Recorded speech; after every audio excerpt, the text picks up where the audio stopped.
Assalamu alaikum wa rahmatullahi ta'ala wa barakatuhu.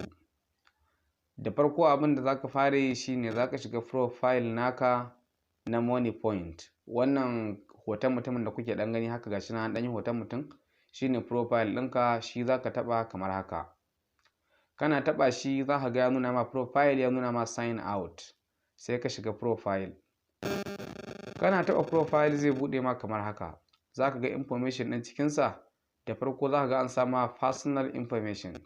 Za ka ga email address, mobile number, first name, last name, address line 1, address line 2, za ka ga city, za ka ga country, za ka ga state, za kuma ka ga local government. Idan ka duba za ka ga wannan gaba ɗaya information ne na address naka. Wannan information ana sa su ne a lokacin da ka ba da information ɗinka kafin a baka terminal ta Moniepoint.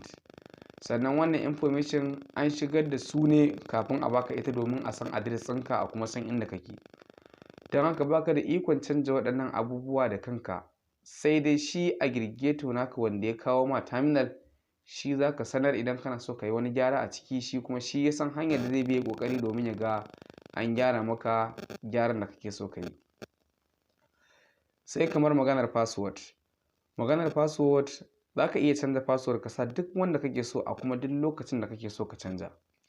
Abin da za ka yi na farko shine za ka shiga password naka sai ka rubuta asalin tsohon password ɗinka. Ma'ana kamar nan. Password ɗina na da misali 1234 ne. Sai nake so yanzu kuma na mai da shi 2580. Sai na zo nan new pin sai in sa 2580. Sai in zo confirming pin sai in ƙarasa 2580. To da zarar na yi wannan sai in danna save chance. Password ɗina zai canza daga 1234 zai dawo 2580. To amma ni yanzu ba buƙatar canjawar nake yi ba, don haka ba zan danna ba. Amma da buƙatar canjawar nake yi sai in danna save chance. Za ku ga ya rubuto min successful, sannan sai ka switch ɗin terminal ɗinka. Za ku ga nan ga yana an sa terminal restart is required. Ma'ana sai ka kashe terminal ɗinka sannan sai ka kunna ta. To password ɗinka zai fara aiki daga daidai lokacin da ka kunna da ka yi restart ɗin terminal ɗinka. Sai account information. Account information shi ma daidai yake da wannan bayanin na farko da na fara yi muku. Ba yadda za a yi ka canza account information ɗinka sai dai aggregator naka. Ma'ana an ce aggregator wanda ya kawo ma terminal ɗin nan ya baka, ai kowa ya san wanda ya kawo masa terminal ɗinsa. To shine wanda zaka tuntuɓa domin a yi maka wannan gyara, ka ba shi sabon account ɗin da kake so ya sa maka a matsayin account information ɗinka, ya cire maka wancan wanda ka bayar da farko. Amma kai baka da ikon canza shi. Profile limit.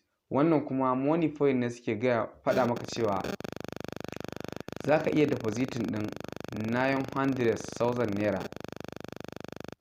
Sannan suke sake faɗa maka cewa za ka iya withdrawing na 1 million naira per one transaction ake magana. Sannan za ka iya cash out limit shi ma na 1 million naira per one transaction. Wannan ma baka da ikon saka wani abu ƙari ko ragi, saboda ana faɗa maka irin information ɗin da shi terminal na Moniepoint irin abubuwan da zai iya yi maka ne, limit ɗin transaction nashi. Sai abu na ƙarshe shine print merchant copy. Akwai mutane da dama wanda ba sa so copy ɗin wannan ya rika fitowa guda biyu. To idan har baka so ya rika fitowa guda biyu, sai ka zo nan wurin. Misali kana buɗe naka daman za ka same shi a haka. Za ka gan shi print merchant copy an yi tick. To ni kuma bana so print merchant copy ɗin yake fitowa, ina son copy guda ɗaya ne zai ke fitowa kawai. Kana zuwa nan wurin kawai sai ka taɓa tick ɗin wannan. Kana fitar da wannan tick ɗin sai ka taɓa save chance. Kana taɓa save chance ɗin wannan, za ka ga ta rubuto masa successful. Sai ka zo ka restart ɗin terminal ɗinka, sai ka kashe ta, sai ka kunna.